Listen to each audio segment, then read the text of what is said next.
Em todo vídeo, eu vou falar primeiro do tema e depois da ferramenta que resolve este tema. Bom, agora eu vou falar sobre prazos e estimativas, que é um tema bem preocupante, né, para a maioria das pessoas que são de desenvolvimento de projetos, que trabalham com gestão de desenvolvimento de projetos e começam a entrar nesse mundo de agilidade, né? É um tema bem polêmico, porque a forma como se lida com prazo de estimativa, ela é diferente. Só que as dores que as pessoas sentem em relação a ter prazos, a ter uma estimativa, elas são as mesmas. Isso já é um ponto bem importante. É preciso empatizar que, se você tem um grupo de pessoas que vai se beneficiar pelo desenvolvimento daquele time, é importante que esse grupo de pessoas tenha, sim, uma noção ou um entendimento de quando aquilo vai estar pronto. A partir dessa necessidade de ter um prazo, né, de ter uma estimativa, a gente precisa entender como a gente consegue sanar isso num cenário em que é muito mais difícil, algumas vezes até impossível, se prever, porque você não tem uma, uma forma de medir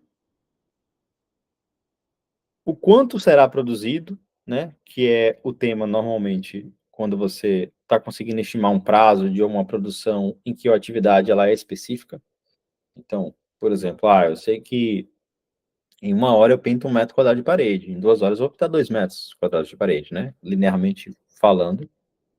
Mas quando a gente vai para um cenário, que é o cenário hoje de desenvolvimento de tecnologias, em geral, ele é muito incerto, porque a atividade em si, ela ela entra num modo muito granular, né? Não dá para eu medir quantas teclas o cara bate por segundo, né? Não datilografa, né? Como era lá atrás.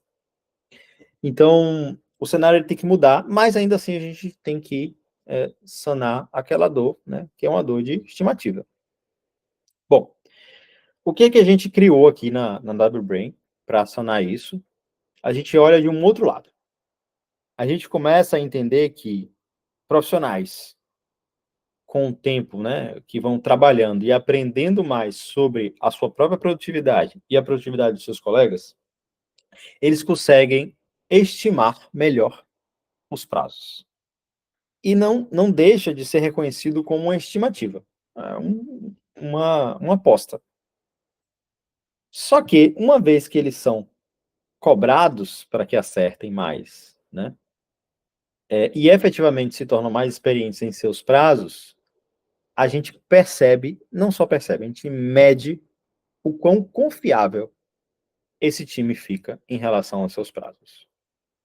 Pô, Danilo, mas isso não resolve. Calma lá. Vou trazer agora essa outra perspectiva. Imagina que, já vou começar com um exemplo, imagina que você tem 2 times de desenvolvimento, desenvolvendo coisas em paralelo.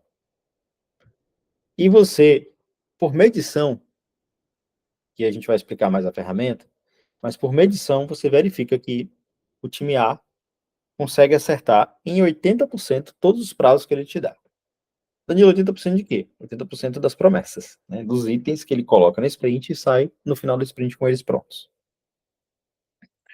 O time B, ele só consegue acertar 40% dos prazos. Ou seja, das estimativas que ele fez. Ou seja, de tudo que ele promete, ele só consegue chegar na final com 40% pronto. Você vai confiar se o time A, que acerta em 80% dos casos, lhe disser que não dá para entregar alguma coisa em 1 semana, em 2? Eu sugeriria que você confiasse. Porque, afinal, ele costuma acertar sempre. Já o time B, não dá para confiar. Não dá para confiar de que realmente não dá para entregar alguma coisa. Ou que dá para entregar alguma coisa. Bom, então, aqui na WBrain, o que a gente faz é acompanhar os times e a gente tem um histórico dos times. Lembrando que a gente faz sprint de 1 semana. Esse é outro tema. Próximo vídeo. Mas a gente faz um acompanhamento desde o começo dos times, o quanto eles acertam de prazos. E Isso a gente coloca, né, num gráfico, vira nosso gráfico de confiabilidade. Essa é a nossa ferramenta. E entendendo que se o time está conseguindo acertar mais de 80%, essa negociação e entendimento de prazos pode ser nessa discussão com o time. Né, no momento ali da planning, no momento que ele está discutindo sobre as estimativas de entrega daqueles itens. Então, a gente muda um pouco a perspectiva. A gente assume de que toda atividade terá uma complexidade, uma incerteza e um esforço que é diferente da próxima atividade, ou seja, cada atividade tem sua própria forma de medir ali o tempo, e um time que sempre acerta, ele vai continuar acertando. Seria mais ou menos a tendência. Temos algumas complicações sobre isso, mas que a gente também resolve de outras formas. Bom, a primeira delas é, Danilo, mas aí o time pode colocar sempre só um item e acertar sempre. Vai ser sempre 100%. Sempre 100% é ruim para a gente também. Entendendo que é um processo de melhoria contínua, para inclusive se atingir mais valor, né, sempre mais valor e melhoria e etc. Um time que sempre bate 100%, talvez possa pegar mais itens.